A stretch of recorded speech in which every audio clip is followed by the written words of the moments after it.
ಎಲ್ರಿಗೂ ನಮಸ್ಕಾರ. ಸಾಮಾನ್ಯವಾಗಿ ಜನಗಳಲ್ಲಿ ಕಾಣಿಸ್ಕೊಳ್ಳೋ ರಕ್ತದ ಕಾಯಿಲೆ ಅಂದರೆ ಅದು ರಕ್ತಹೀನತೆ.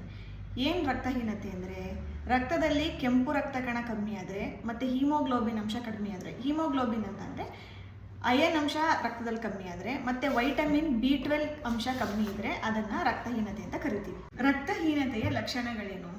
ತಲೆ ಸುತ್ತು ಬರೋದು, ಸುಸ್ತಾಗೋದು, ಸ್ವಲ್ಪ ದೂರ ನಡೆದ್ರೆ ಅಥವಾ ಮೆಟ್ಲತ್ತರೆ ಸುಸ್ತಾಗೋದು, ಆಯಾಸ ಆಗೋದು, ಕಣ್ಣು, ತುಟಿ, ಚರ್ಮ ಬಿಳ್ಸ್ಕೊಂಡಂಗೆ ಆಗೋದು, ತಲೆ ಕೂದಲು ಉದುರೋದು, ಇವೆಲ್ಲ ರಕ್ತಹೀನತೆಯ ಲಕ್ಷಣಗಳು. ರಕ್ತಹೀನತೆಗೆ ಕಾರಣ ಏನು?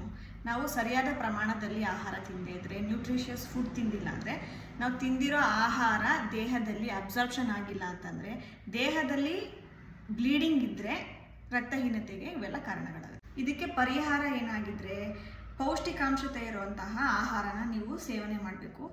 ಮತ್ತು ನಾವು ಚೆನ್ನಾಗಿ ತಿಂದರೂ, ಐರನ್ ರಿಚ್ ಇರೋ ಫುಡ್ ತಿಂದರೂ ಸಿಂಪ್ಟಮ್ಸ್ ಕಡಿಮೆ ಆಗ್ತಿಲ್ಲ ಅಂತಂದರೆ ನೀವು ಡಾಕ್ಟರ್ನ ಭೇಟಿ ಮಾಡಿ ಅದಕ್ಕೆ ಕೆಲವು ಬ್ಲಡ್ ಟೆಸ್ಟ್ ಇರುತ್ತೆ, ಅದನ್ನು ಮಾಡಿಸಿ ಮೆಡಿಸಿನ್ಸ್ ತಗೊಳ್ಬೇಕಾಗುತ್ತೆ.